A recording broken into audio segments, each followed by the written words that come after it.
तो सेमीकंडक्टर क्या क्या हम लोग पहले डिस्कस कर लिए थे, एक बार थोड़ा सा रिवाइज करवा दें। सेमीकंडक्टर में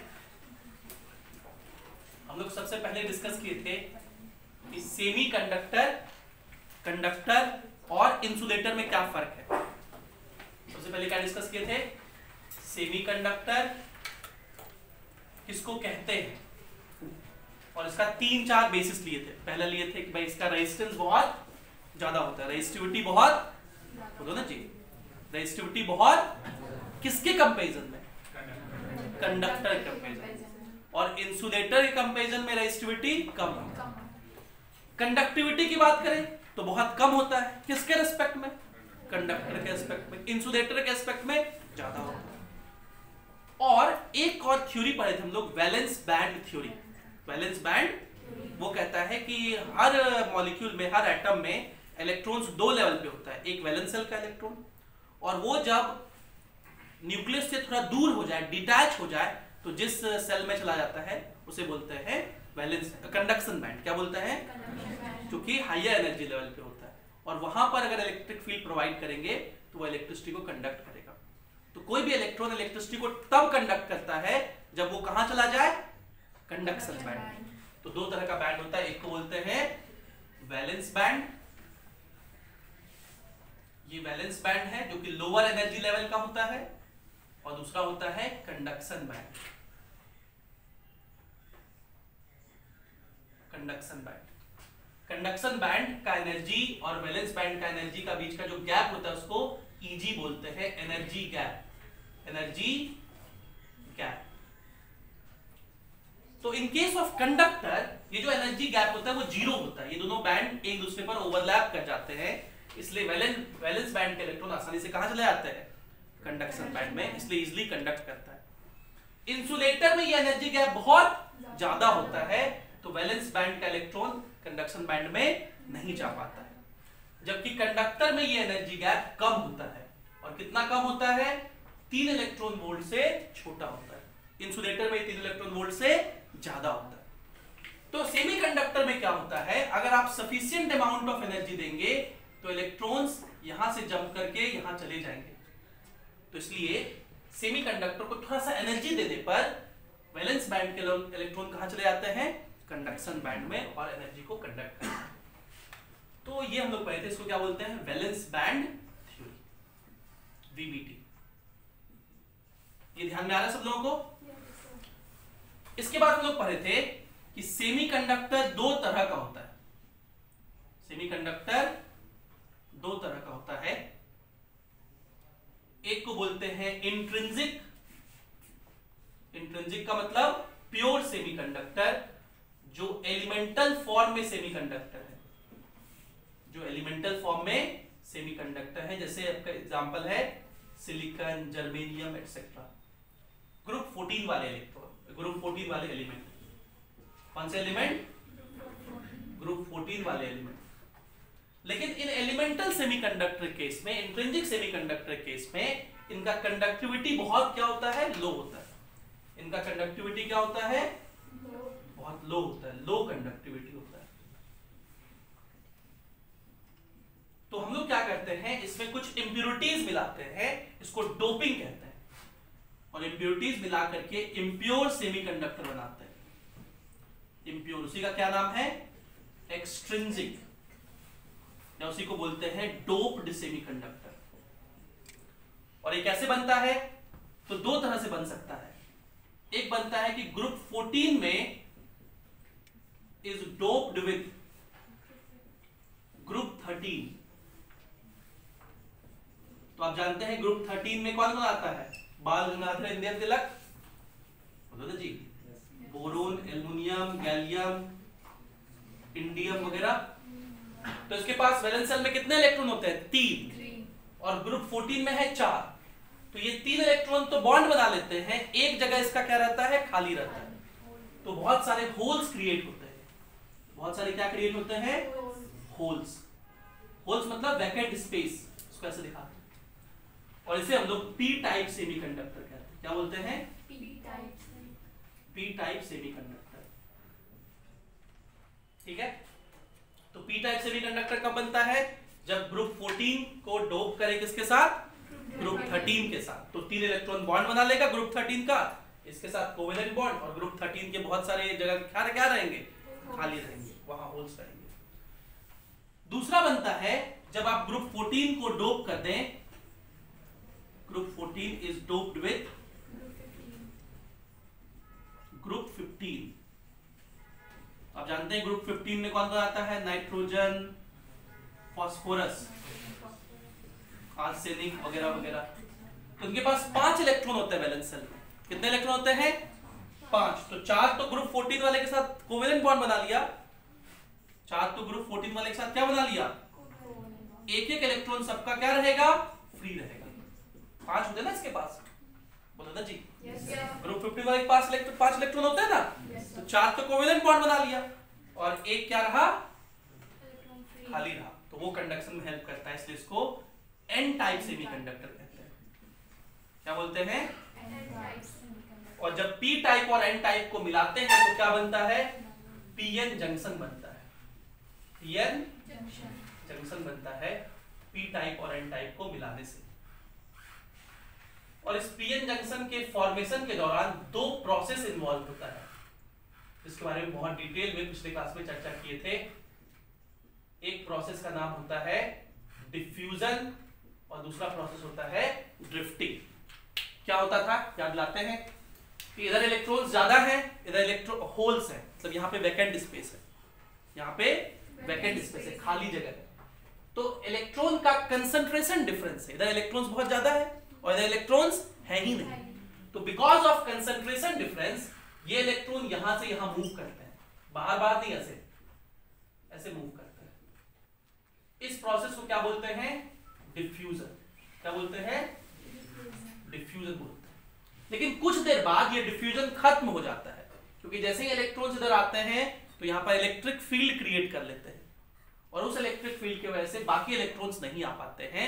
इनफैक्ट जो इलेक्ट्रॉन आ गए थे वो इलेक्ट्रॉन भी वापस जाना शुरू कर देते हैं और उस प्रोसेस को क्या बोलते हैं?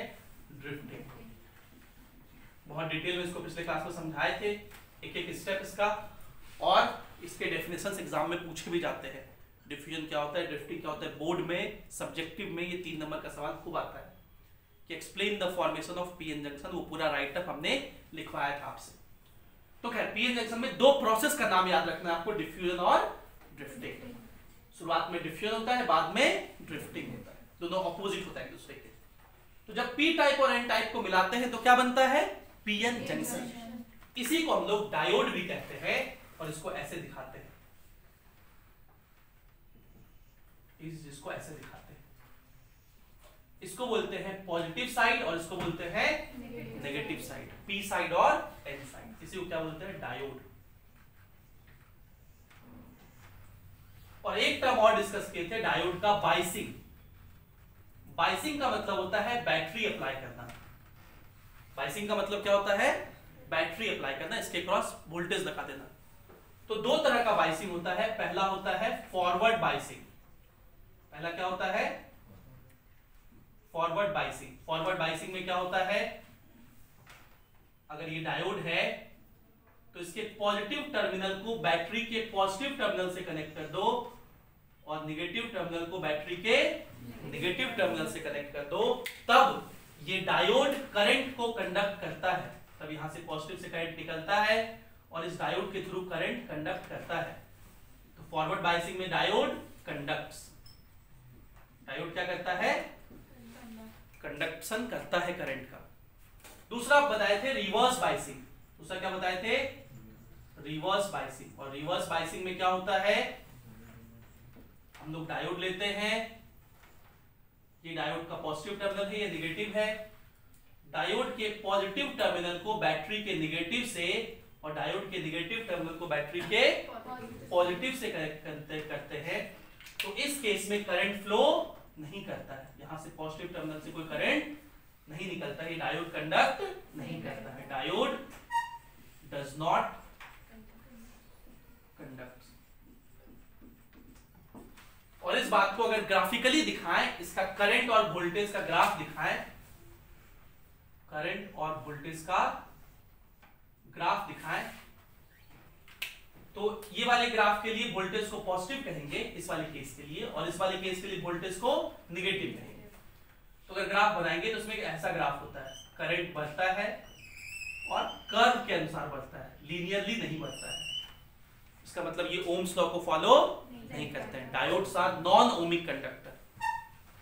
और रिवर्स बायसिंग में करंट क्या होता है, जीरो। तो इसको ऐसे दिखा सकते हैं हम लोग करंट को, लेकिन हम लोग थोड़ा सा करंट दिखाते हैं, एकदम बहुत थोड़ा सा करंट फ्लो करता है। ध्यान रहे, इधर वाला करंट मिली एम्पियर में है, लेकिन इधर वाला करंट किस में है, माइक्रो एम्पियर में। बहुत थोड़ा सा करंट दिखता है क्योंकि ड्रिफ्टिंग डिफ्यूजन हो रहा था ना, इसकी वजह से बहुत थोड़ा सा करंट माइक्रो एम्पियर में दिखता है। ये लगभग क्या है, टेंडिंग टू जीरो। ये यहां ना बना के हम थोड़ा सा नीचे क्यों दिखा बनाया है, समझ में आ रहा है? क्योंकि बहुत छोटा करंट माइक्रो एम्पियर में दिखता है और वो लगभग क्या रहता है, कांस्टेंट रहता है। आप वोल्टेज बढ़ाते जाइए, चेंज करते जाइए, कोई फर्क नहीं पड़ता। लेकिन अगर एक वोल्टेज से ज्यादा वोल्टेज प्रोवाइड कर दोगे तब इस डायोड का ब्रेकडाउन हो जाएगा और ये कंडक्टर जैसा बिहेव करने लगेगा और तब उसमें करंट बहुत रैपिडली बढ़ जाएगा। इस वोल्टेज को क्या बोलते हैं, breakdown voltage, VBR, breakdown voltage. VBR क्या है, ब्रेकडाउन वोल्टेज। भाई कोई भी इंसुलेटर के क्रॉस अगर बहुत ज्यादा फील्ड लगा दोगे, वोल्टेज लगाना मतलब फील्ड लगाना, तो उसका जो कंडक्शन सेल का इलेक्ट्रॉन है, वैलेंस सेल का इलेक्ट्रॉन है, सॉरी कंडक्शन नहीं, वैलेंस सेल का इलेक्ट्रॉन भी क्या हो जाता है, इलेक्ट्रॉन पर इलेक्ट्रिक फील्ड की वजह से क्या लगेगा, फोर्स लगेगा, तो वो इलेक्ट्रॉन्स बाहर निकल जाएंगे और कंडक्ट करने लगेंगे। तो किसी भी मटेरियल में, ये तो हम लोग पढ़ते ही हैं इलेक्ट्रोस्टैटिक्स में, डाइलेक्ट्रिक ब्रेकडाउन पता है ना, कि किसी भी डाइलेक्ट्रिक के क्रॉस बहुत ज्यादा इलेक्ट्रिक फील्ड लगा दोगे तो डाइलेक्ट्रिक किसके साथ बिहेव करने लगेगा, कंडक्टर के साथ। किसके साथ बिहेव करने लगेगा, इसको डाइलेक्ट्रिक ब्रेकडाउन कहते हैं। तो इस रिवर्स बायसिंग में अगर डायोड के क्रॉस भी आपने बहुत ज्यादा वोल्टेज लगा दिया तो फिर ये डायोड कंडक्टर ऐसा बिहेव कर देगा, फिर ये सेमी कंडक्टर नहीं रहेगा और फिर इसमें बहुत रैपिडली करंट इंक्रीज करता है। ठीक, इसको हम लोग डायोड का आईवी कैरेक्टरिस्टिक कहते हैं, आईवी ग्राफ। तो क्या बोलते हैं, आईवी कैरेक्टरिस्टिक। इधर वाला ग्राफ कौन से वाले रीजन के लिए है, फॉरवर्ड बायसिंग के लिए, इधर वाला रिवर्स बायसिंग। इतना हम लोग पिछले क्लासेस में डिस्कस किए थे, पहले इसको सब लोग रिकॉल कर लीजिए एक बार, फिर आज यहां से आगे बढ़ेंगे।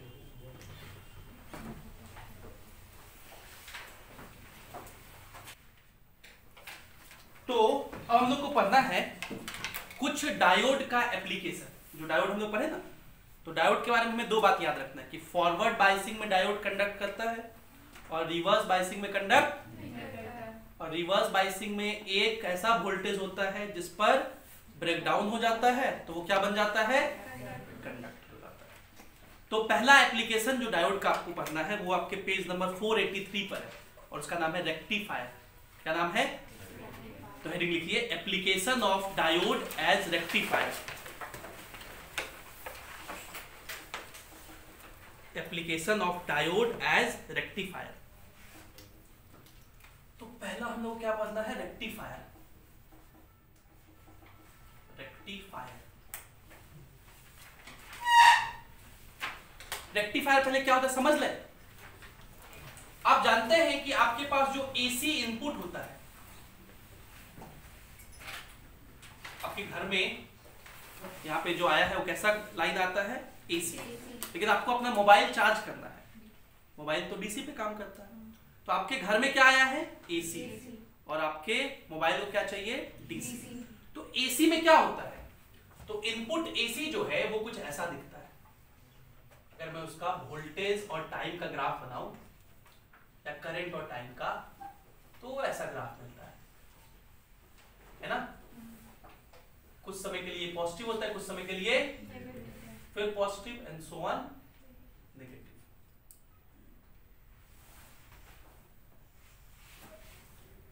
रेक्टिफायर एक डिवाइस होता है जो कि वोल्टेज या करंट को यूनी डायरेक्शनल बनाता है। एसी अपना वैल्यू और डायरेक्शन दोनों क्या कर रहा है, चेंज कर रहा है। कुछ देर तक पॉजिटिव है, कुछ देर तक फिर पॉजिटिव फिर।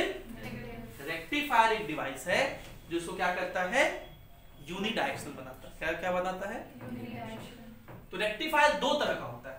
पहला होता है half wave rectifier, HWR, half wave rectifier. Half wave rectifier में एक ही डायोड होता है। इसमें कितना डायोड होता है, एक ही डायोड होता है, सिंगल डायोड होता है। तो वो एक डायोड जो है, मान लो ये पॉजिटिव के लिए वो फॉरवर्ड बायस्ड होगा, बोलो। तो अगर इसके लिए फॉरवर्ड बायस्ड है तो करंट आपको मिलेगा कि नहीं मिलेगा? तो वोल्टेज आपको मिलेगा आउटपुट। लेकिन अगर इसके लिए फॉरवर्ड बायस है तो इसके लिए क्या हो जाएगा? Reverse bias. तो क्या आपको करंट मिलेगा? तो इस दौरान कोई करंट नहीं मिलेगा। फिर इसके लिए क्या हो जाएगा? फॉरवर्ड बायस, फिर से आपको करंट मिलेगा। नेक्स्ट के लिए क्या हो जाएगा? तो हाफ वेव को ही रेक्टिफाई कर पाता है, इसलिए इसको क्या बोलते हैं? Half wave rectifier. इसका आउटपुट कुछ ऐसा दिखता है, ठीक है। दूसरा होता है फुल वेव रेक्टिफायर। दूसरा क्या होता है? FWR। फुल वेव रेक्टिफायर में हम लोग 2 डायोड लगाते हैं। कितने डायोड लगाते हैं? 2 डायोड। 2 डायोड को इस तरह से एडजस्ट करते हैं कि मान लो इस केस में पहला डायोड, अगर उसका नाम D1 कहें, D1 फॉरवर्ड बायस्ड है। D1 क्या है? Forward biased. तो D1 फॉरवर्ड बायस्ड है तो करंट मिल जाएगा नहीं मिल जाएगा? सेकंड केस में जब D1 रिवर्स बायस्ड होगा तब D2 दूसरा जो डायोड है वो क्या हो जाए? फॉरवर्ड बायस्ड हो जाए, फिर से करंट मिल जाएगा नहीं मिल जाएगा? फिर थर्ड केस में, मतलब इस वाले केस में वापस से कौन फॉरवर्ड बायस्ड हो जाएगा? D1। तो 2 डायोड है, तो इस वाले केस में पहले वाला डायोड से करंट मिल जाएगा, इस वाले केस में दूसरा वाला डायोड से। तो अब क्या होगा? आपको आउटपुट वोल्टेज ऐसा मिलेगा।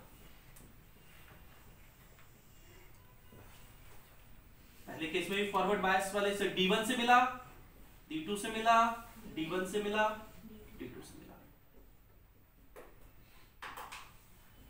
ये D1 का है, ये D2 का है, ये D1 का है, ये आउटपुट वोल्टेज है। तो रेक्टिफायर क्या होता है समझ गए? पक्का? तो डेफिनेशन लिखे रेक्टिफायर का, लिखिए। Rectifier is a device, rectifier is a device that makes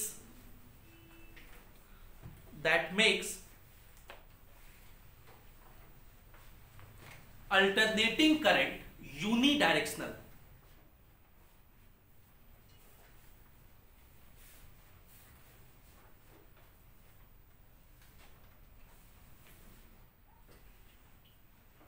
ठीक है, फुल स्टॉप। पैच चेंज करके लिखिए। It works on the principle that, किस प्रिंसिपल पे काम करता है वो जानना चाह रहे हैं हम लोग। It works on the principle that,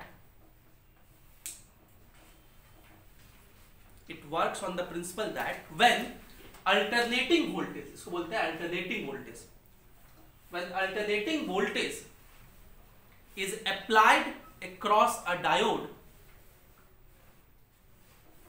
when alternating voltage is applied across a diode, then the diode conducts current only for that half in which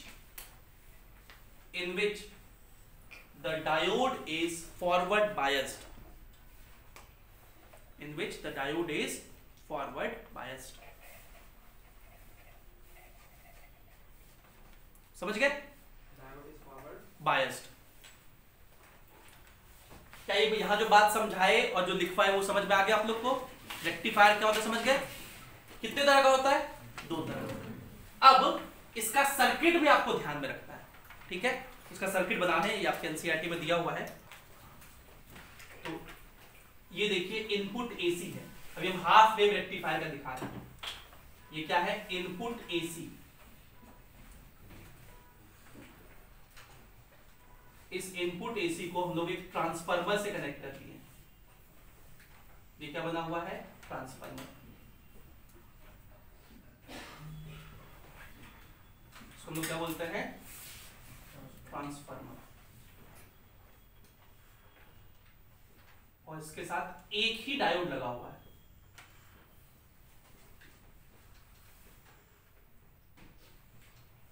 यहाँ अर्थिंग कर दिए हैं, मतलब ये 0 वोल्टेज मिलेगा, तो यहाँ आपको आउटपुट वोल्टेज मिलेगा V आउटपुट। तो ये क्या है, हाफ वेव रेक्टिफायर का डायग्राम है। तो क्या होगा देखिए, अब जरा समझिए, जब पॉजिटिव हाफ है तो मान लीजिए करंट इसमें ऐसे फ्लो कर रहा है, ये ऐसे आया, इसमें इंड्यूस हुआ, फिर इसमें फ्लो कर रहा है। तो पॉजिटिव हाफ में मान लीजिए इसमें करंट ऐसे फ्लो कर रहा है, तो ये डायोड कैसा बायस हो गया, फॉरवर्ड। फॉरवर्ड बायस का मतलब पॉजिटिव में करंट इन करे, नेगेटिव से करंट बाहर निकले, तो करंट इस तरह से सर्किट में फ्लो करेगा, तो इस दोनों पॉइंट के क्रॉस आपको आउटपुट वोल्टेज मिल जाएगा। बोलो ठीक है। लेकिन जब करंट नेगेटिव होगा तब इसमें ऐसे फ्लो करेगा, तो ये डायोड कैसा बायस हो जाएगा, तो कोई करंट आपको नहीं मिलेगा, समझ गए। फिर इस केस में वापस ऐसे फ्लो करेगा तो करंट मिल जाएगा।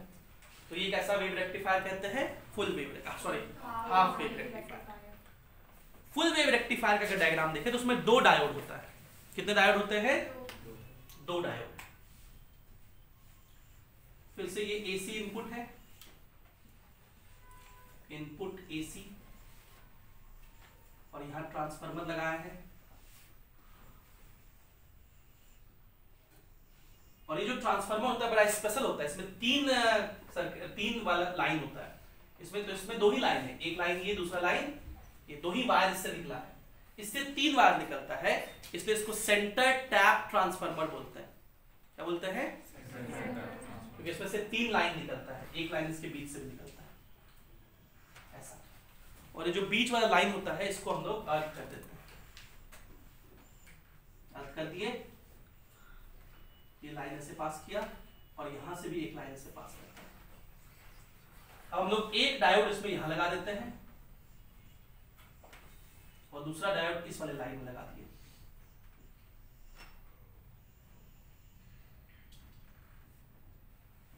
और इस लाइन के बीच आपको आउटपुट मिलेगा, यहां आपको क्या मिलेगा, V आउटपुट। ठीक। अब जरा गौर से देखिएगा, जब पॉजिटिव साइकिल होगा तब मान लो इस सर्किट में करंट ऐसे फ्लो कर रहा होगा, तो ये डायोड D1 कैसा बायस हो जाएगा, फॉरवर्ड। ये करंट ऐसे आएगा, ये D2 कैसा बायस हो जाएगा, तो पॉजिटिव हाफ के लिए ये फॉरवर्ड बायस है तो करंट मिलेगा, ये कैसा बायस है, तो इसके इस डायोड से करंट नहीं मिलेगा।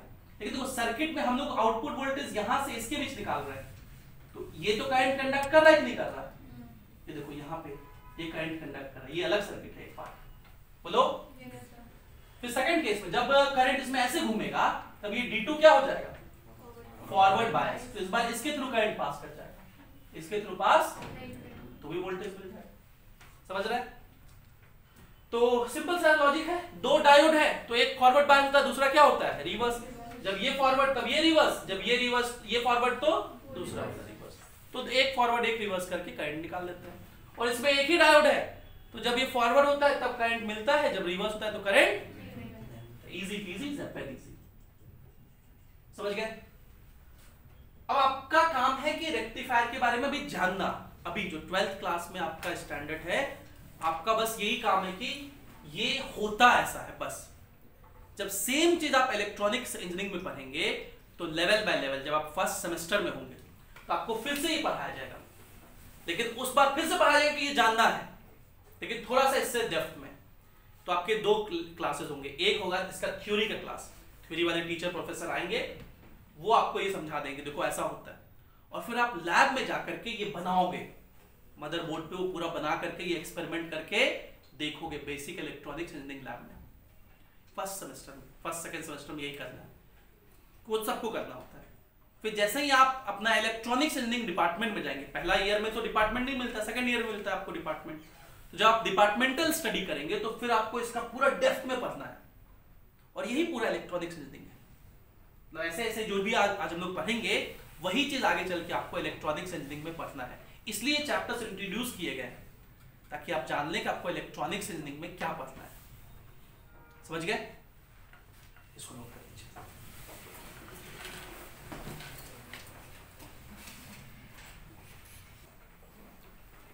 इसमें आगे समझने वाला पॉइंट ये है कि अभी तक रेक्टिफायर ने क्या किया है, ये जो एसी था जो पहले अपना मैग्नीट्यूड और डायरेक्शन दोनों चेंज कर रहा था, अब इस रेक्टिफायर ने इसको क्या कर दिया, इसका डायरेक्शन नहीं बदल रहा है, खाली क्या बदल रहा है, मैग्नीट्यूड बदल रहा है। लेकिन आपको तो डीसी चाहिए ना, क्या चाहिए, डीसी। तो रेक्टिफायर एसी को डीसी में कन्वर्ट नहीं करता, सिर्फ रेक्टिफायर एसी को डीसी में कन्वर्ट नहीं कर सकता, वो सिर्फ क्या करता है, उसको यूनि डायरेक्शनल बनाता है। तो अगर मुझे डीसी चाहिए तो इस रेक्टिफायर के साथ साथ एक चीज और लगाते हैं, उस चीज को बोलते हैं फिल्टर। क्या बोलते हैं, तो लिखिए फिल्टर, FI, वही फिल्टर का स्पेलिंग वही है, FILTER, फिल्टर। फिल्टर क्या होता है लिखो, पहले आपके एनसीईआरटी में एक बहुत अच्छा सा पैसेज लिखा हुआ है इस बारे में, तो वो पैसेज लिख लेते हैं हम लोग। लिखिए, the rectified voltage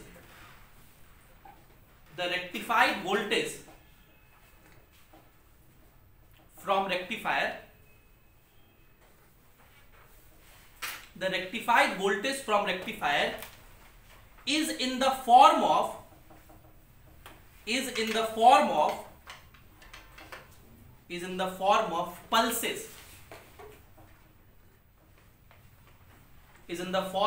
pulses, of the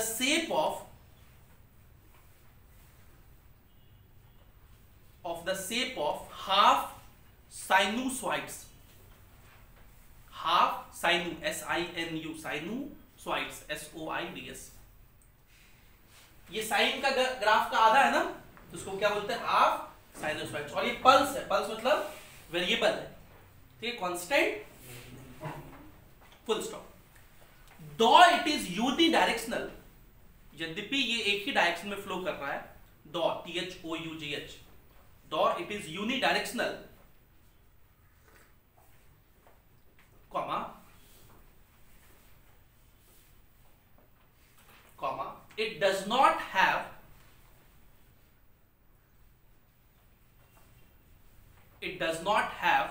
a steady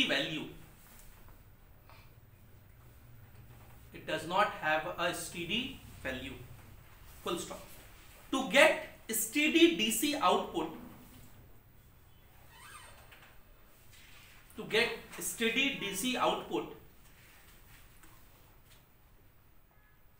comma, a capacitor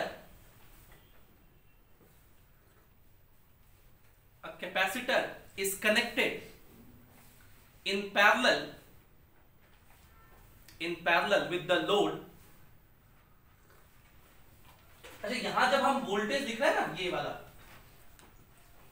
यहां जब हम वोल्टेज लिख रहे हैं तो ये वोल्टेज किसके क्रॉस, ये सर्किट तो नहीं कंप्लीट, यहां कुछ लगाए होंगे हम, तो जो रजिस्टर लगाते हैं उसको क्या बोलते हैं, लोड रजिस्टर। तो आप चाहे तो ये यहां दिखा भी सकते हैं,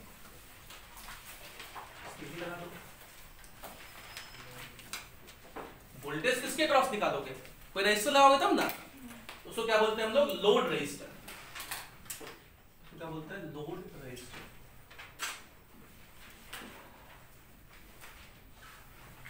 हाँ, तो क्या लिख रहे थे हम लोग, to get steady DC output, a capacitor is connected across the load in parallel,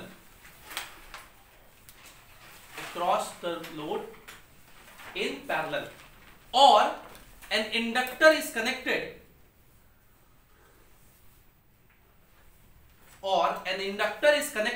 across the load in series,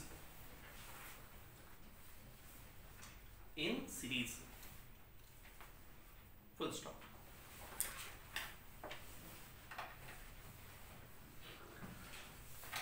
Full stop। Since these additional circuits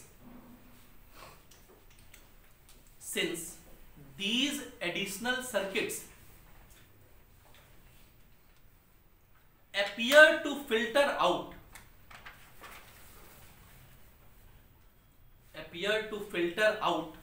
the AC ripples, RIPPLES,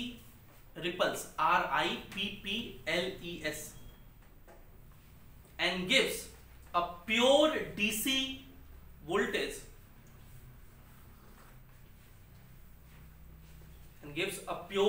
voltage, comma, they are called filters.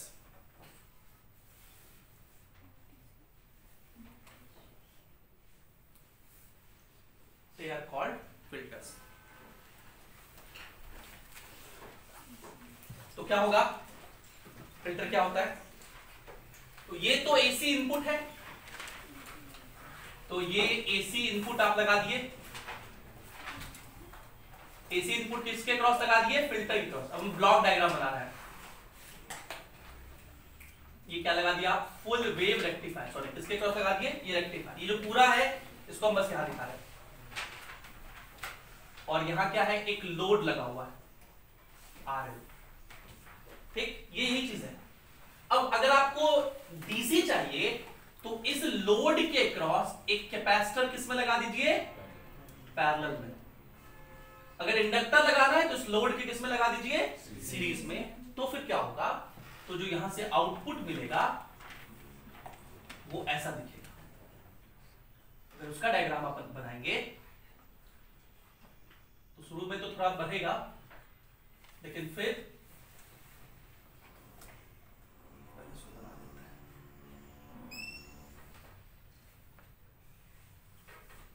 ये यहां के बाद constant हो जाता है ऐसा।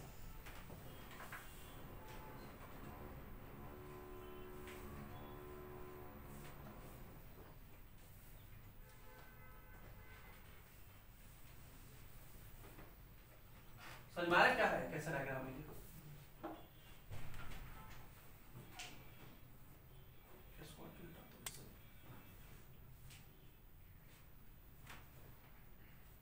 ये पूरा कांस्टेंट हो गया है, ये जो एसी रिपल्स था थोड़ा ज्यादा वाला था वो क्या हो गया है? कम हो गया, ठीक।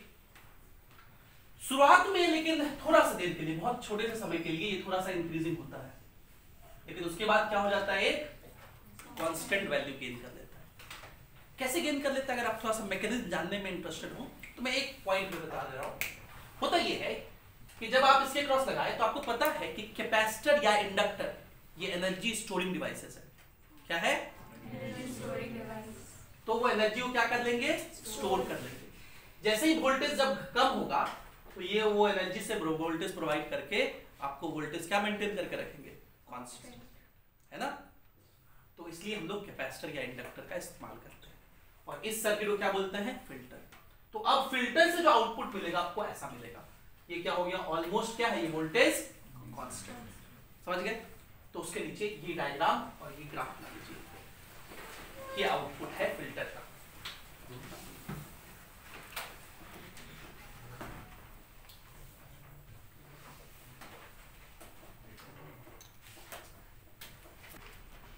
तो रेक्टिफायर समझ गए आप लोग, फिल्टर समझ गए क्या होता है?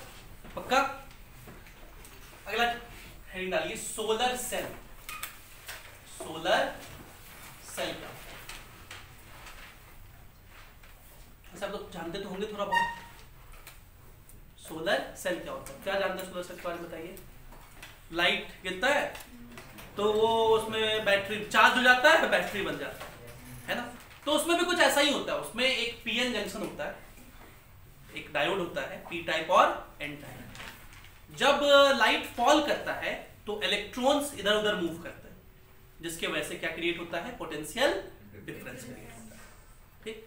तो आपको ये ध्यान में रखना है कि सोलर सेल में क्या फॉल करता है? लाइट फॉल करता है, और उसके वजह से क्या क्रिएट होता है? वोल्टेज क्रिएट होता है, ठीक। तो इसको ऑप्टो इलेक्ट्रॉनिक डिवाइस कहते हैं। क्या बोलते हैं? Opto electronic device. 3 डिवाइस हैं ऐसे, सोलर सेल, एलईडी और एक फोटो सेल, ठीक है। ये तीनों क्या है? Opto electronic device. इसमें 2 चीज यूज हो रहा है, ऑप्टिक्स लाइट यूज हो रहा है, और दूसरा इलेक्ट्रॉनिक्स करंट का फ्लो होना। तो सोलर सेल के बारे में लिख लीजिए 2-3 लाइन, ये सब लिखा हुआ है आपके बुक में। A solar cell is basically a PN junction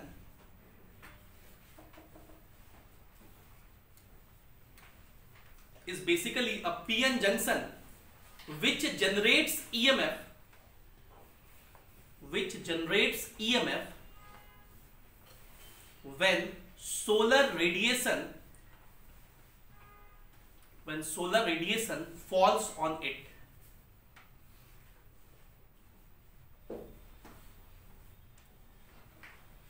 ठीक है, पैच चेंज करके लिखिए, the generation of EMF, the generation of EMF by a solar cell is due to following three processes. Following three processes. तो ये जो voltage generate होता है 3 process होता है. पहला प्रोसेस लिखिए, हाइफन देखिए, पहला process generation of electron hole pair due to light. Generation of electron hole pair due to light. पहला प्रोसेस क्या है? जनरेशन. किसका? इलेक्ट्रॉन होल पेयर का.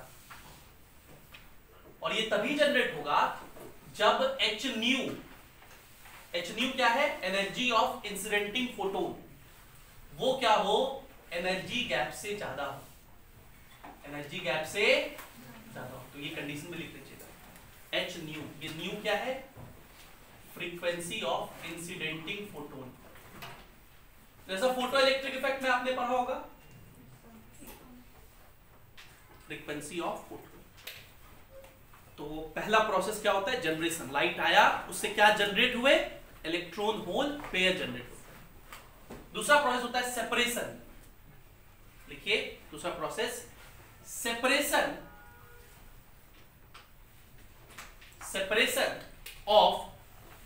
Separation of electron and holes due to electric field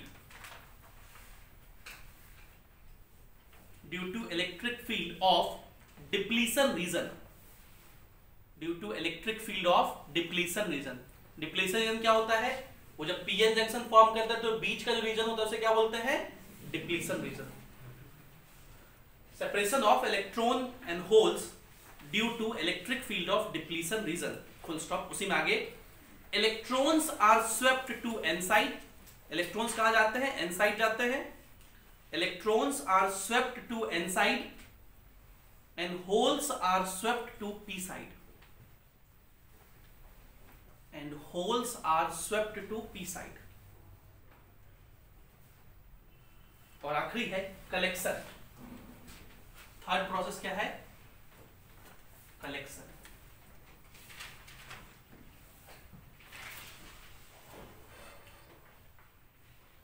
देखिए, the electrons reaching the N side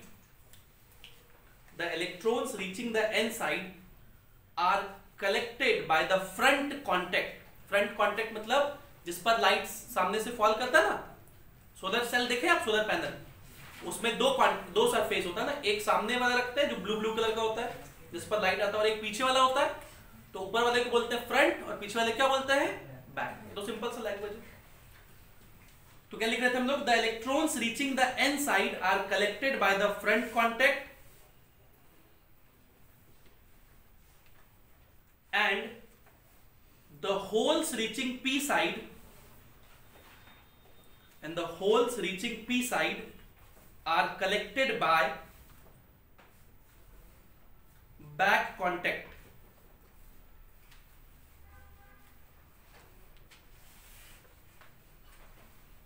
Full stop. अब देखो क्या हुआ? इलेक्ट्रॉन होल जनरेट हुआ. होल्स कहां चले गए? पी साइड पे. तो वहां होल्स को हम लोग पॉजिटिव से ट्रीट करते हैं, तो वहां पॉजिटिविटी बढ़ गया. और इलेक्ट्रॉन्स कहां चले गए? एन साइड पे. वहां नेगेटिविटी क्या हो गया? तो वोल्टेज क्रिएट हो गया. Full stop. Thus, P side becomes positive and N side becomes negative. Thus, P side becomes positive and N side becomes negative and gives rise to photovoltage.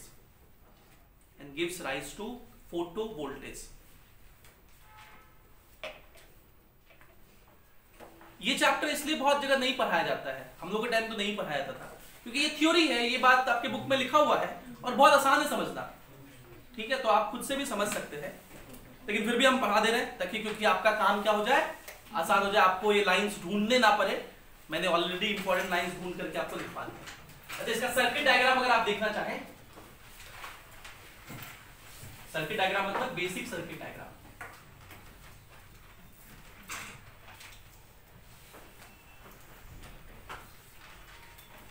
तो ये पी साइड है, ये क्या है N side, और ये वो क्या है डिप्लीशन रीजन। ये क्या है डिप्लीशन रीजन, बीच वाला रीजन। जब यहां लाइट फॉल किया इस सोलर सेल पे तो पी साइड कैसा हो गया पॉजिटिव, एन साइड कैसा हो गया नेगेटिव, और इसके वजह से एक जो एक्सटर्नल लोड होगा उसमें क्या फ्लो कर जाएगा करंट। ठीक है, एक्सटर्नल लोड में करंट फ्लो करेगा। इसका जो ग्राफ है आईवी कैरेक्टरिस्टिक, ये बहुत इंपॉर्टेंट है और ये पूछा भी गया है एक बार जेईई मेंस में। जेईई मेंस में क्या सवाल पूछा था पता है इस पे, कि अभी जो भी जिसका इसका भी आईवी कैरेक्टरिस्टिक, अभी आपको एक किसका बताया है आईवी कैरेक्टरिस्टिक, डायोड का। याद है कैसा था, ऐसे और नीचे में ऐसे। ठीक है, इसका आईवी कैरेक्टरिस्टिक ऐसा होता है। और ये कैसे बनाते हैं, ये सब एक्सपेरिमेंट करके बनाते हैं। सोलर सेल का एक्सपेरिमेंट तो पता नहीं शायद इलेक्ट्रॉनिक्स इंजीनियरिंग में करना होगा, मैं तो मैकेनिकल इंजीनियर हूं। डायोड वाला एक्सपेरिमेंट आपके क्लास 12 के सिलेबस में भी है। क्लास 12 में एक्सपेरिमेंटल लैब में आपको करना है, जो हम फॉरवर्ड बायसिंग में ऐसे ग्राफ बनाए ना, और रिवर्स बायसिंग में आपके लैब कॉपी में वो करना है। वो आप इंस्ट्रूमेंट होते हैं स्कूल में, वो करके दिखाते हैं टीचर लोग। कुछ लोग किए हो क्या, कोई नहीं किए हो, लेकिन वो प्रैक्टिकल करना है लैब में, और इंजीनियरिंग कॉलेज में भी करना होता है फर्स्ट ईयर में। सोलर सेल वाला पता नहीं इलेक्ट्रॉनिक्स वाला को करना होता होगा, फर्स्ट ईयर में नहीं करना होता है। तो इसका ऐसा ग्राफ होता है, आईवी कैरेक्टरिस्टिक इसका ऐसा होता है। ये जो वोल्टेज है इसको बोलते हैं VOC, और इस करंट को बोलते हैं ISC। ये VOC को बोलते हैं open circuit voltage. Open circuit voltage क्या मतलब इसका, कि अगर हम ये लोड ना लगाए, अगर हम ये लोड नहीं लगाए तो भी ये बैटरी रहेगा कि नहीं रहेगा, वोल्टेज होगा कि नहीं होगा, लेकिन कोई करंट फ्लो करेगा क्या नहीं। तो उसको बोलते हैं ओपन सर्किट वोल्टेज। यहाँ पे वोल्टेज है लेकिन करंट क्या है, तो ये पॉइंट एक्स एक्सिस पे है ना, मतलब एक्स होगा वोल्टेज होगा, करंट क्या होगा 0। और दूसरा केस क्या हो सकता है कि इसमें कोई वोल्टेज ना हो, जब लाइट नहीं फॉल किया है, ये चार्ज नहीं है बैटरी आपका सोलर सेल, और आपने रेजिस्टर लगा दिया, तो थोड़ा बहुत करंट अगर फ्लो कर रहा है तो उसको बोलते हैं शॉर्ट सर्किट करंट। तो क्या बोलते हैं शॉर्ट सर्किट करंट। तो ये इसका कैरेक्टरिस्टिक होता है, आईवी कैरेक्टरिस्टिक इसका सोलर सेल का। ये इसके नीचे बना लीजिए और ये ध्यान में रखिएगा। और क्या ये ध्यान में रखना है, समझ गया सोलर सेल क्या होता है पक्का। अगर लिखो LED, LED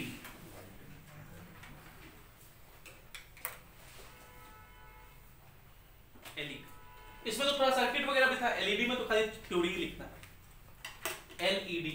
LED क्या होता है, लाइट इमिटिंग डायोड। LED तो देखे सब लोग होंगे, या बचपन में एक्सपेरिमेंट भी किए होंगे। वो एक छोटा वाला बल्ब आता था रेड कलर का या ग्रीन कलर का, देखियो छोटा सा होता है, और उसके अंदर 2 नॉब ऐसा दिखता है। एक लंबा वायर होता है, एक छोटा वायर होता है। ठीक है, ऐसा दिखता है जैसा रॉकेट लॉन्च, रॉकेट देखे हो, अरे रॉकेट उड़ाते हैं ना हम लोग, तो उसमें ऐसा ही होता है ना, एक डंडी बड़ी होती है, एक छोटी होती है, इसमें आग लगाते हैं। तो जो एग्जाम में आपके वाइवा में, लैब वाइवा में पूछा जाएगा इसमें से कौन सा डायोड है, तो आप ये दिखा के बोल देंगे LED है ये। इसमें पूछेगा इसका पॉजिटिव टर्मिनल कौन सा है, जो लंबा वाला होता है वो क्या होता है पॉजिटिव होता है, और जो छोटा वाला होता है वो नेगेटिव होता है। और ये कब लाइट इमिट करता है, जब फॉरवर्ड बायस हो। इसको अगर आप बैटरी क्रॉस कनेक्ट कर दोगे तो पॉजिटिव को देखो पॉजिटिव से कनेक्ट किया और नेगेटिव को, तो ये LED कैसा बायस्ड है, फॉरवर्ड बायस्ड, जलेगा, ये लाइट निकलेगा इससे। ठीक, इसको बोलते हैं लाइट इमिटिंग डायोड। तो लिखो इसमें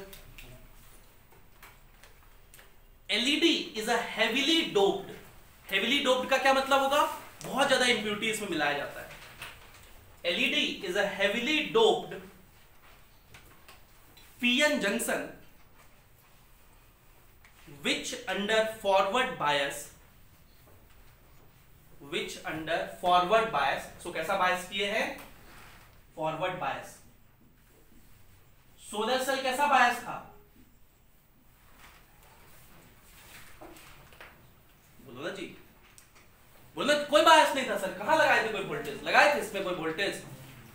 तो सोलर सेल नो बायसिंग। लिख लो यार तुम लोग, तो सब कंफ्यूज है भाई, मुंह ताक रहे थे मेरा, हो सकता है एग्जाम में कंफ्यूज हो जाओ।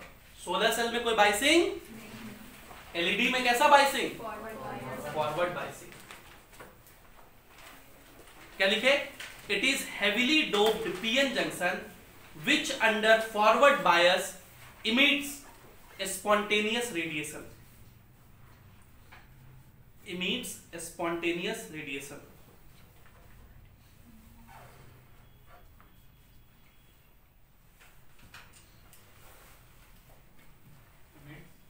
Spontaneous radiation. LED is a heavily doped PN junction which under forward bias emits spontaneous radiation. Emits spontaneous radiation. हो गया?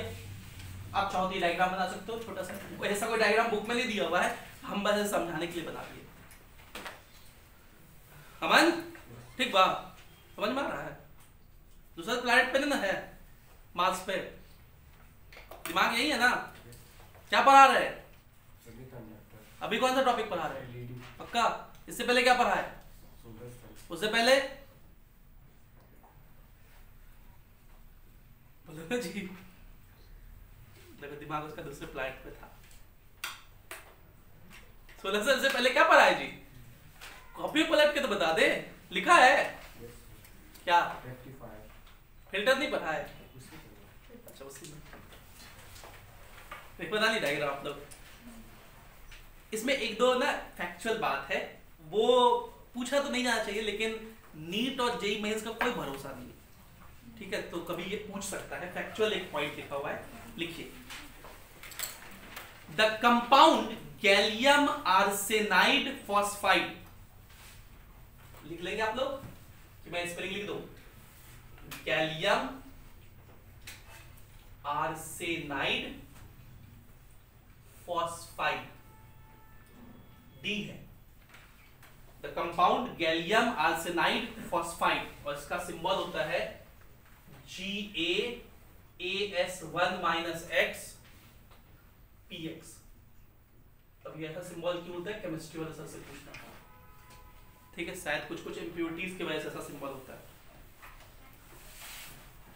Is used for making LED of different colors. Is used for making LED of different colors. तो अगर ऐसा वाला ले ले, gallium arsenide 0.6 और phosphide 0.4, तो इसका जो एनर्जी गैप होता है वो लगभग 1.9 इलेक्ट्रॉन वोल्ट होता है, और ये रेड LED के लिए यूज होता है। किसके लिए यूज होता है? जनरली रेड वाला खूब देखते हैं LED हम लोग, तो रेड LED में इसी का इस्तेमाल होता है।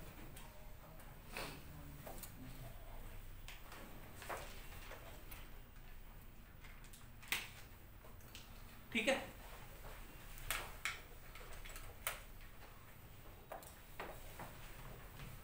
एक पॉइंट लिखो। LEDs find extensive use. LEDs find extensive use in remote controls. तो आपका जो रिमोट होता है उसमें LED होता है, वो इंफ्रारेड LED होता है। Remote controls, bugler alarms, BURGLAR, bugler alarms मतलब चोरी से बचने के लिए जो अलार्म होता है, ऑप्टिकल कम्युनिकेशन, लाइट के मदद से जब कम्युनिकेशन का इस्तेमाल किया था तो वहां optical communication etcetera.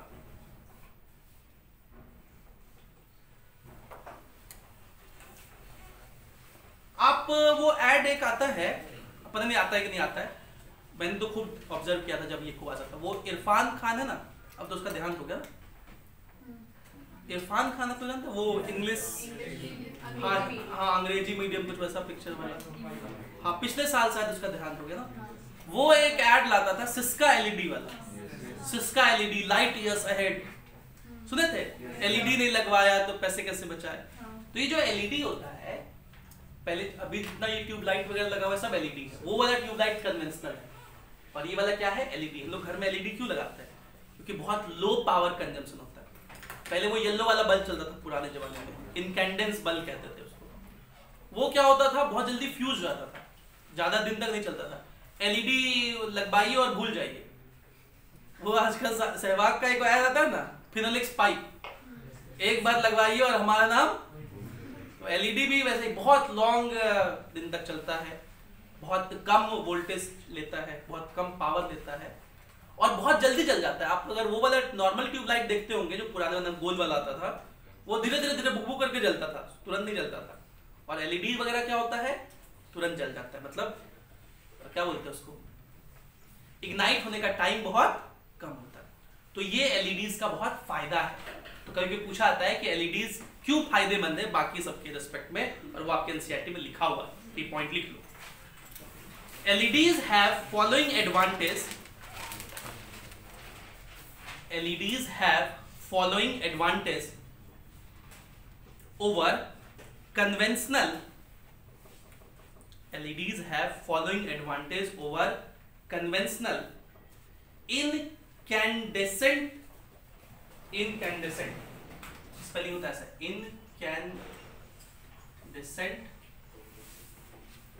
incandescent low power lamps।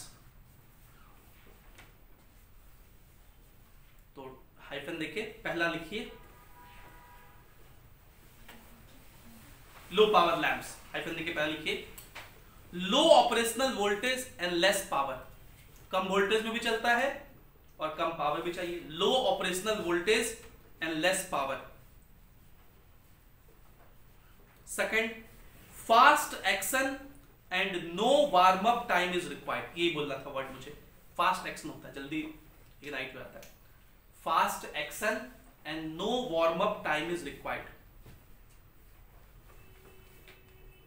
Next, long life.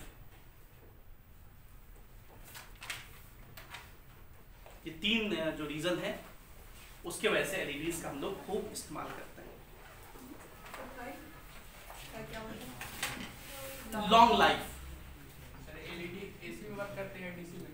AC में, सॉरी डीसी में, एसी बोल रहे हैं, किसमें? डीसी में। देखो ये फॉरवर्ड बायस में खाली काम करता है, रिवर्स बायसिंग में काम नहीं करता है। तो सर अगर एसी क्रॉस लगा दे तो क्या होगा? तो पहले तो दो काम करना पड़ेगा। एसी क्रॉस नॉर्मली नहीं लगा सकते आप, क्योंकि लो वोल्टेज होता है तो फ्यूज हो जाएगा।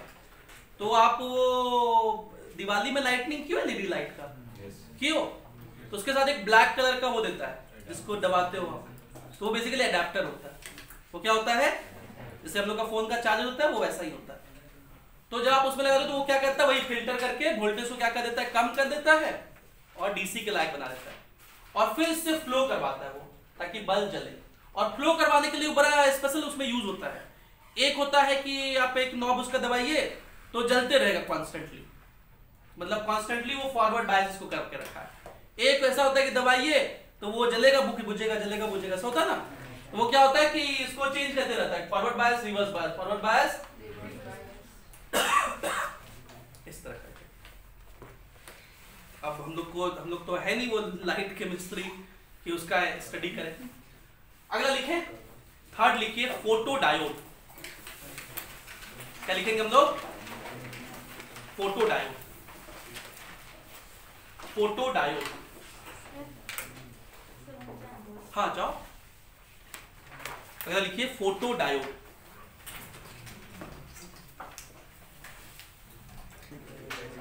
लिखे फोटो डायोड।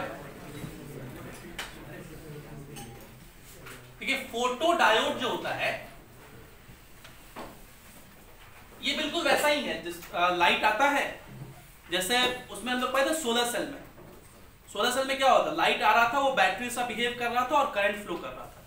बिल्कुल यहां भी वैसा ही है, बस एक फर्क है कि वो वहां पे कोई बाइसिंग नहीं था। सोलर सेल में कोई बाइसिंग था? फोटो डायोड में रिवर्स बाइसिंग का इस्तेमाल किया जाता है। कैसा बाइसिंग का?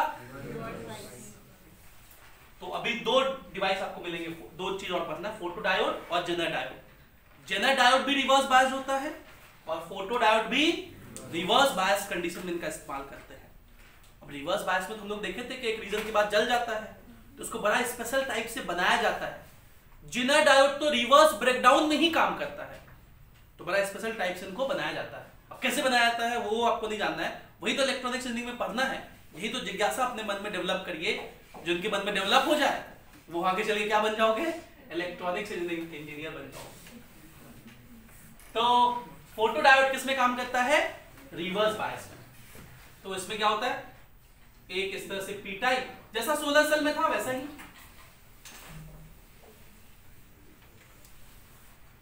ये depletion region N type,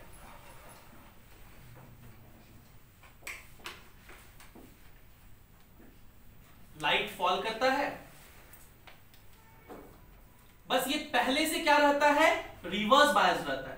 reverse bias का मतलब ये पॉजिटिव टर्मिनल था, तो ये बैटरी के निगेटिव टर्मिनल से ऑलरेडी कनेक्टेड होता है और फिर इसमें रजिस्टर होता है। तो आप पूछ सकते हैं सर ऐसा काहे, why this Cola very deep? वो यूज के हिसाब से होता है। आप वो देखियो अपना जो मॉल वगैरह में घुसो तो आप देखेंगे शीशा बंद रहता है, ठीक है, फिर जैसे ही आप उसके पास जाते हैं वो शीशा अपने आप खुल जाता है, गेट जो होता है, ठीक है। या लिफ्ट जो एस्केलेटर वगैरह होता है वो देखिएगा वो बंद रहता है, जैसे ही आप उसके पास जाते हैं वो क्या होने लगता है, चलने लगता है। तो यहां पे हम अब क्या कर रहे हैं, पहले शुरुआत में उस पर लाइट आ रहा था तो सर्किट कंप्लीट था, तो वो बंद करके रखा था, उसको पता था कि इतना अमाउंट ऑफ करंट फ्लो कर रहा है, बंद करके रखा हुआ है। जैसे ही आप आए तो आपने कुछ लाइट के इंटेंसिटी को क्या कर दिया होगा, रोक दिया होगा। वो जान करके इस तरह से रखा जाता है जैसे पैर के पास होता है वो, कि जैसे ही आप पैर से उसको दबाए, क्या हुआ बेसिकली, दबाए नहीं मतलब आप उसको दबाना नहीं पड़ रहा है, वो ढक जा रहा है। ढकने से क्या हो गया, उसके पास कम लाइट पहुंचा, कम लाइट पहुंचा तो ये जो सेल है ये रिवर्स बायस में काम कर रहा है, तो करंट फ्लो होना बंद कर देता है, तो वो चलना शुरू कर दिया। उसको सेंस मिल गया कि करंट चेंज हो गया, तो वो सेंस करके चलना शुरू कर दिया। अब मत सोचना कि यही करंट से वो चलता है, तो सर करंट बंद हो गया तो एस्केलेटर कैसे चलने लगा। वो सेंसर है, उसमें सेंस कर लिया कि करंट कम हुआ मतलब कोई आ गया है, तो उसको तो जनरेटर चला रहा है, मतलब दूसरा एसी चला रहा है एस्केलेटर को, ये नहीं चला रहा है कि लाइट से इतना छोटा सा ही चल रहा है, उतना हैवी सा एस्केलेटर चल रहा है, वो मत समझना है। फोटो डायोड उसके ऑटोमेशन में काम करता है कि आप आए और वो सेंस कर लिया कि करंट चेंज हुआ और वो एस्केलेटर चलने लगा। फिर कुछ देर बाद जब कोई आदमी नहीं आता है तो कॉन्स्टेंटली लाइट फॉल कर रहा है, कांस्टेंट करंट उसमें फ्लो कर रहा है, तो वो समझ आता है अच्छा कोई आदमी अभी नहीं है, तो वो अपने आप क्या कर लेता है, ऑफ कर लेता है। तो ये सब सेंसर्स में यूज होते हैं। किसमें यूज होते हैं, सेंसर्स में। समझ गए फोटो डायोड क्या होता है। तो लिख लीजिए थोड़ा सा फोटो डायोड के बारे में। A photodiode is a special purpose PN junction diode that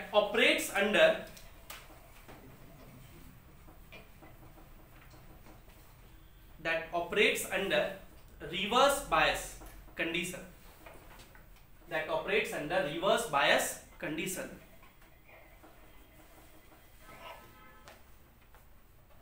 and the photo current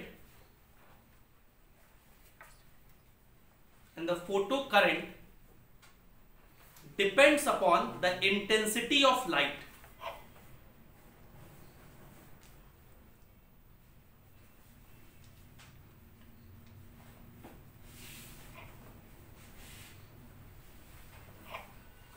full stop, ज्यादा लिख लिए, फुल स्टॉप, पैर चेंज करके। It is easier to observe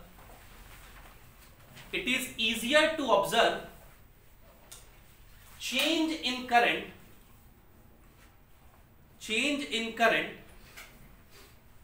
with change in light intensity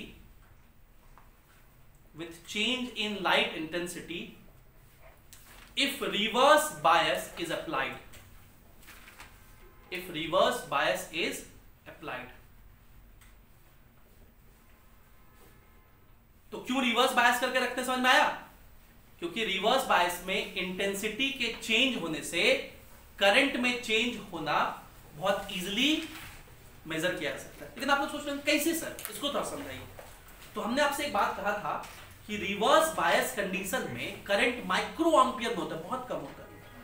current क्या होता है? बहुत कम होता है। और देखिए लाइट आ रहा है, तो लाइट आने से थोड़ी ना बहुत ज्यादा वोल्टेज क्रिएट कर ले रहा होगा, बहुत कम ही वोल्टेज क्रिएट कर रहा होगा। तो इसमें जो करंट भी फ्लो कर रहा होगा लाइट के आने से, वो भी बहुत कम ही होगा, वो भी बहुत कम होगा। अगर आप इसे फॉरवर्ड बायस में रखते तो फॉरवर्ड बायस में करंट मिली एम्पियर में होता है। किसमें होता है? जबकि रिवर्स बायस में करंट किसमें होता है? आप मान लीजिए कि इस सर्किट में बहुत कम करंट मिली एम्पियर में ही फ्लो कर रहा है, तो अगर आप इसको फॉरवर्ड बायस में रखते तो उसमें भी तो मिली एम्पियर में ही फ्लो करता है, तो डिफरेंस किसमें आएगा? मिली एम्पियर में। वो डिफरेंस मेजर कर पाना बहुत क्या होगा? कम होगा। लेकिन अगर शुरू में मिली एम्पियर में करंट फ्लो कर रहा है और आपने इसे रिवर्स बायस में रखा है, तो चेंज कितने का होगा? एक मिली एम्पियर में, दूसरा कितने में है? माइक्रो एम्पियर में। चेंज क्या होगा? डिफरेंस बहुत इजीली ऑब्जर्व किया जा सकता है। इसीलिए हम लोग इसको किस में रखते हैं? रिवर्स बायस में। क्या बात समझ में आया? अगर इसका हम लोग ग्राफ बनाए, आईवी कैरेक्टरिस्टिक, ऐसा कैरेक्टरिस्टिक बनाए, तो ये रिवर्स बायस में है। रिवर्स बायस में किधर ग्राफ बनाते हैं? इधर में कि इधर में? इधर में। तो ऐसा ग्राफ बनता है। ठीक है, ये अलग अलग इंटेंसिटी के लिए दिखा है। ये I1 है, ये I2 है, ये I3। और जैसे जैसे इंटेंसिटी ज्यादा होगा करंट भी ज्यादा होगा। तो नीचे वाले के लिए इंटेंसिटी ज्यादा है, मतलब करंट भी ज्यादा है। और इधर करंट किसमें है? माइक्रो एम्पियर में। Micro ampere.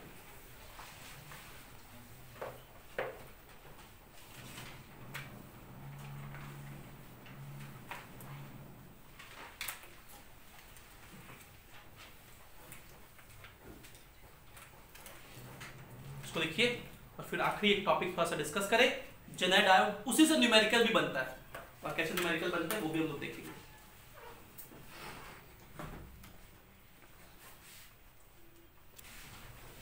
तो आखिरी टॉपिक सेमीकंडक्टर का है, Zener diode. ZENER, Zener diode. कोई वर्ड बड़ा फैसिनेटिंग लग रहा होगा, जेनर डायोड। क्या नाम था? साइंटिस्ट का नाम था जिसने इसको इन्वेंट किया था, उसका नाम क्या था? जेनर। इसलिए इसको बोलते हैं जेनर डायोड। क्या है ये? ये भी एक स्पेशल पर्पस के लिए बनाया गया है डायोड। पहला कि ये हेवीली डोप्ड होता है, पहला बात क्या है ये। दूसरा, इसको जो है इस तरह से बनाया जाता है कि ये रिवर्स ब्रेकडाउन कंडीशन में काम करे। किस कंडीशन में? ये रिवर्स ब्रेकडाउन कंडीशन क्या होता है? तो थोड़ा सा हम लोग इसको रिकॉल करते हैं।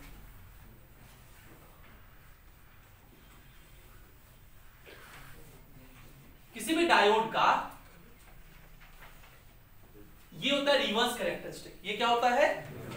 इस वोल्टेज को क्या बोलते हैं? Breakdown voltage. और इस कंडीशन को, जब ये इस रीजन में काम करता है, उसको बोलते हैं reverse breakdown region. Reverse breakdown region. इस रीजन का खास बात क्या आप इस ग्राफ से नोटिस करके बता सकते हैं? इस ग्राफ से आपको क्या नोटिस हो रहा है? ग्राफ स्टडी करना है, ग्राफ बस बताना है। क्या कांस्टेंट है? करंट। करंट कहां कांस्टेंट है? करंट तो क्या है? वेरिएबल है। वोल्टेज क्या है? तो यही आपको ऑपरेट ध्यान रखना था कि रिवर्स ब्रेकडाउन रीजन का क्या बात होता है कि voltage remains constant. Voltage remains किसके बराबर? VBR के बराबर। उसी को VZ भी बोलते हैं, जेनर वोल्टेज भी बोलते हैं। उसे क्या बोलते हैं?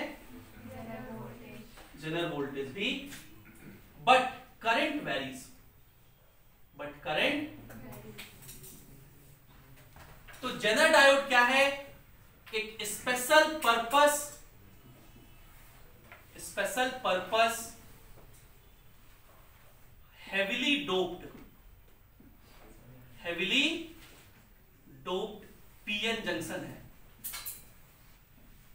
किसके अंडर काम करता है? अंडर रिवर्स ब्रेकडाउन रीजन, इस पे काम करता है। और क्यों इस पे काम करता है? क्योंकि इसे हम लोग इस्तेमाल करते हैं, it is used as voltage regulator. किसके सा काम करते हैं इसको? वोल्टेज रेगुलेटर जैसा काम देते हैं। वोल्टेज को रेगुलेट करता है, मतलब वोल्टेज को मेंटेन करता है, कांस्टेंट वोल्टेज को। कैसे अभी हम लोग देखेंगे। जेनर डायोड का सिंबल होता है, उसको ऐसे दिखाते हैं। डायोड तो है नहीं, इसमें इस तरह से Z लिख लगा देते हैं। डायोड के सिंबल के साथ इसमें क्या लगा देते हैं? इस तरह से Z। इसको जेनर डायोड कहते हैं। और इसका एक वोल्टेज होता है, उसको VZ बोलते हैं, जेनर वोल्टेज, जो बेसिकली क्या है? Breakdown voltage. ठीक, तो ये वोल्टेज रेगुलेटर जैसा कैसे काम करता है, जरा वो समझिए। मान लीजिए आपके पास एक लोड रेजिस्टर है, आपके पास एक क्या है? और आप चाहते हैं कि इसके क्रॉस मुझे एक कांस्टेंट आउटपुट वोल्टेज मिले। आप क्या चाहते हैं कि इसके क्रॉस जो आउटपुट मिले वो क्या रहे? कांस्टेंट रहे। मान लीजिए 10 वोल्ट। कितना चाहिए आपको? तो आप क्या करिए, इसके पैरेलल में एक जेनर डायोड लगा दीजिए। इसके पैरेलल में क्या लगा दीजिए? जेनर डायोड लगा दीजिए। कितना वोल्टेज का? जितना वोल्टेज आपको इसके क्रॉस चाहिए था। मतलब ये V आउटपुट किसके बराबर होगा? VZ के बराबर। मान लीजिए आपके पास एक रेजिस्टर है और आपको इसके क्रॉस 10 वोल्ट चाहिए, कांस्टेंट हमेशा। तो आप मार्केट में जाइए और मार्केट वाले को बोलिए कि भैया मुझे 10 वोल्ट का जेनर डायोड दे दे। ठीक, वो 10 वोल्ट का जेनर डायोड दे दिया। अच्छा, ये सब ना शायद जेनर डायोड और रेक्टिफायर वाला सर्किट आपको बना बनाया मिलता है दिल्ली मार्केट में अपने यहाँ 300 रुपए में बना बनाया हुआ। ठीक है, और वो आपको सबमिट करना होता है अपने स्कूल में प्रोजेक्ट के तरह होता है ना, करना पड़ेगा तुम लोग को भी। शायद कितने लोग कर लियो? कोई नहीं किया हो? हाँ, करके डेली मार्केट में मिलता है, वो अपने से नहीं बनाते हैं लोग बच्चे, वो डेली मार्केट में बना बनाया मिलता है 300-400 रुपए में खरीद के जमा कर दीजिएगा। खैर एनीवे, देखिए मतलब खरीद के स्कूल में ऐसे ही जमा होता है यार, बना लोगे खुद से, उसका उतना इक्विपमेंट लाते लाते लाते परेशान हो जाओगे। नहीं सर, सब मिलता है। सब मिलता है एक इंस्ट्रूमेंट, हाँ बना भी सकते हैं वैसे भी। एनीवे, ठीक है, तो जितना वोल्टेज आपको आउटपुट चाहिए उतने वोल्टेज का क्या लेते आइए? Zener voltage. ठीक, अब इसको इस सर्किट को कनेक्ट कर दीजिए। एक ये सीरीज में रेजिस्टर लगा दिए हैं और इसको इनपुट वोल्टेज के क्रॉस कनेक्ट कर दिए। ये है इनपुट वोल्टेज, ये प्लस ये माइनस, ये V इन है जो कि फ्लक्चुएटिंग है, कुछ किसी इंस्टेंट पे कुछ भी हो सकता है, किसी इंस्टेंट पे। तो देखिए क्या होगा, यहां से करंट निकलेगा कैपिटल I, ये करंट इस रेजिस्टर में फ्लो करेगा, यहां पहुंचेगा। ठीक है, ये करंट यहां पे डिवाइड होगा, यहां पे करंट इधर जाएगा IZ, इधर जाएगा IL लोड में, यही वाला यहां चला गया IL, इधर तो कुछ नहीं जाना है। ठीक है, ये IZ यहां आया, IL यहां आया, मिल करके I। तो इस पॉइंट पे सबसे पहले हम किरचॉफ्स करंट लॉ लिख रहे हैं। किरचॉफ्स लॉ तो वैलिड होता है सब जगह, तो यहां क्या लिख रहे हैं? Kirchhoff's current law. तो यहां पे क्या लिखोगे? Capital I is equals to क्या होगा? IZ प्लस IL, ये पहला इक्वेशन हुआ, ये ध्यान रखना है। ठीक है, अब देखो ये डायोड आपको दिख रहा है रिवर्स बायस में है। देखो इसके निगेटिव टर्मिनल से करंट इन कर रहा है और कहां से बाहर निकल रहा है? तो ये तो हुआ ना रिवर्स बायस। देखो ये डायोड का निगेटिव टर्मिनल बैटरी किस टर्मिनल से कनेक्टेड है? तो ये जो डायोड कैसा बायस्ड है? रिवर्स बायस्ड है। और रिवर्स बायस में क्या होगा? जब यहां करंट वेरी करेगा, जब यहां करंट बढ़ जाएगा, करंट बढ़ेगा तो सारा एक्सेस करंट किससे पास करेगा? इसी जेनर डायोड से पास करेगा। और करंट पास होने के बावजूद इसका वोल्टेज चेंज, और दोनों किसमें है? पैरेलल में है, तो आउटपुट वोल्टेज आपको उतना ही मिलेगा। इसको देखो मैथमेटिकली प्रूफ करके दिखा रहे हैं। आप क्या करो, आप इस वाले लूप में केवीएल लिखो, इसको लूप 1 कह रहे हैं, और उसमें केवीएल लिखो, केवीएल इन लूप 1।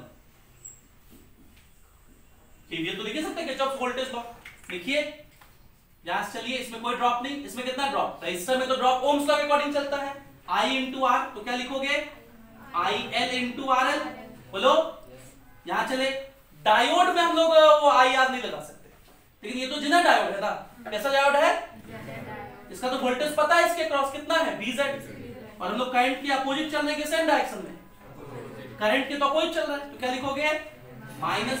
ध्यान रखना करंट का डायरेक्शन देखना है, डायोड का टर्मिनल मत देख लेना, तो बैटरी थोड़ी है, करंट का डायरेक्शन देखना। ऐसे गए यहां पहुंच गए, केवीएल लिख लिए, इज इक्वल्स टू, तो IL RL, इसी को तो वोल्टेज अक्रॉस लोड कहेंगे ना, वो कितने के बराबर है, IL RL is equals to क्या है VZ, इसी को तो आउटपुट वोल्टेज कहेंगे, जो कि क्या मिलेगा कांस्टेंट, ये क्या मिलेगा क्योंकि VZ क्या है कांस्टेंट है, और RL भी क्या है, RL तो इस लोड का रेजिस्टेंस है, दिस इंप्लाइज IL भी क्या होगा, बोलो कांस्टेंट होगा। इसका मतलब इसके वोल्टेज को बदलने से करंट तो बदलेगा, लेकिन करंट थ्रू लोड नहीं बदलेगा, करंट थ्रू लोड, तो आप सोचो अगर ये करंट बढ़ जाएगा तो IL तो कांस्टेंट रहेगा, तो ये बढ़ा हुआ करंट कहां जाएगा IZ में, इस जनर डायोड जाएगा, और जनर डायोड कहता है भैया मुझे कोई फर्क ही नहीं पड़ता, कितना भी करंट पास करा लो, करंट के चेंज होने से मेरा वोल्टेज चेंज, क्योंकि मैं तो ब्रेकडाउन में हूं, और ब्रेकडाउन रीजन में जो वोल्टेज होता है वो करंट पे डिपेंड, करंट वेरी करेगा लेकिन वोल्टेज क्या रहेगा। इस वाले लूप में भी केवीएल लिख लीजिए, I2 सेकंड लूप में, KVL in loop 2, KVL in,